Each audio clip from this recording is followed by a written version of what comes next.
நாடாளுமன்ற கூட்டத்தொடர் அதானி சம்பந்தமா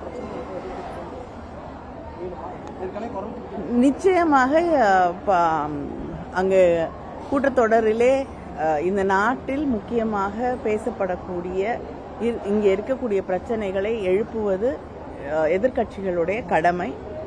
என்னென்ன பிரச்சனைகள் அங்கே எழுப்பப்படும் என்பது முதலமைச்சர் அவர்களுடைய அறிவுரையின்படி அங்கு இருக்கக்கூடிய மற்ற கட்சிகளையும் கலந்து பேசித்தான் முடிவெடுக்கும். சட்டமன்ற தேர்தலுக்கு பிறகு திமுகவுக்கு வனவாசம் முன்னாள் அமைச்சர் ஜெயக்குமார் சொல்லியிருக்காரு. அவர் பகுதி நேரமா இப்ப நான் வேற எந்த வேலைக்கும் போக முடியலங்கிறதுனால அதிமுகவுக்கு வேற வேலை இல்லைங்கிறதுனால ஆருடம் சொல்ல ஆரம்பிச்சிட்டாருன்னு நினைக்கிறேன். அப்படி பார்க்கக்கூடியவங்க இதெல்லாம் பேசதான் செய்வாங்க. ஒரு பயத்துல இருந்து வரக்கூடிய சில கருத்துக்கள் தான் இது.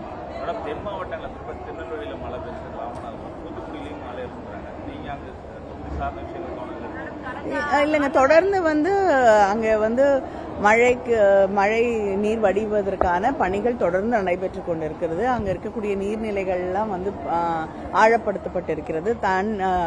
நீர் வடிகக்கூடிய அந்த வடிகால்களை எல்லாம் ஆழப்படுத்தி இருக்கிறோம். அது மட்டும் இல்லாம தூத்துக்குடி நகரத்திலேயே மழை நீர் வடிகால் இன்னும் பலப்படுத்தப்பட்டிருக்கிறது. அதனால எல்லாம் முடிந்தவரை எல்லா பகுதிகளிலும் ஆயத்தமாகத்தான் இருக்கிறது. மணிப்பூர் மாநிலத்தில் 1.5 ஆண்டுகளும் கடந்து கலவரம் நீடிக்கிட்டே இருக்கு. அதுக்கு மத்திய அரசு எந்த நடவடிக்கை எடுக்காமே இருக்காங்க. இது அவங்க ஆட்சியிலே நடைபெற்று கொண்டிருக்கக்கூடிய ஒரு உலகத்தின் முன்னால் நாம் நாணி தலையக்கூடிய ஒரு நிகழ்வாகத்தான் இது இருக்கிறது.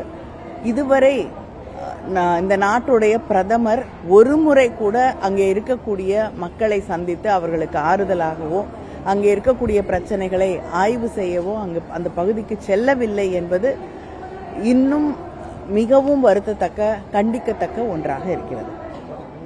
தலைவர் கலைஞர் அவர்களுடைய 100ஆண்டை கொண்டாடக்கூடிய வகையிலே ஒவ்வொரு அணியும் பல்வேறு நிகழ்ச்சிகளை நம்முடைய முதலமைச்சர் அண்ணன் தளபதி அவர்களுடைய ஆலோசனையின்படி நடத்தி கொண்டிருக்கக்கூடிய இந்த பல்வேறு நிகழ்ச்சிகளில் ஒன்றாக மகளிர் அணியின் சார்பிலே கலைஞர் வினாடி வினா என்ற நிகழ்ச்சியை நடத்தி கொண்டிருக்கிறோம். முதல் சுற்றிலே ஏறத்தாழ 2 லட்சம் பேருக்கு மேல் பங்கேற்று கொண்ட இந்த வினாடி வினாவின் இறுதிக்கட்ட போட்டிகள் இங்கே சென்னையிலே நடைபெற்று கொண்டிருக்கிறது. நாளை நடக்க இருக்கக்கூடிய இறுதிக்கட்ட போட்டிகள் முடிந்தவுடன் நம்முடைய முதலமைச்சர் கழகத்தின் தலைவர் அண்ணன் தளபதி அவர்கள் அந்த வெற்றியாளர்களுக்கு பரிசுகளை வழங்க இருக்கிறார்கள். பல்வேறு பகுதிகளிலிருந்து ஆர்வத்தோடு கழகத்தின் வரலாறு, நம்முடைய தலைவர்கள் கழக ஆட்சியிலே கொண்டு வரப்பட்ட திட்டங்கள் அனைத்தையும் பற்றி புரிந்து கொண்டு தெரிந்து கொண்டு கற்றுக்கொண்டு இந்த நிகழ்ச்சியிலே இளைஞர்களும் குடும்பங்களும் பங்கேற்றுக் கொள்வதை பார்க்கும் பொழுது மிகுந்த மகிழ்ச்சியையும் நிகழ்வையும் தருகிறது.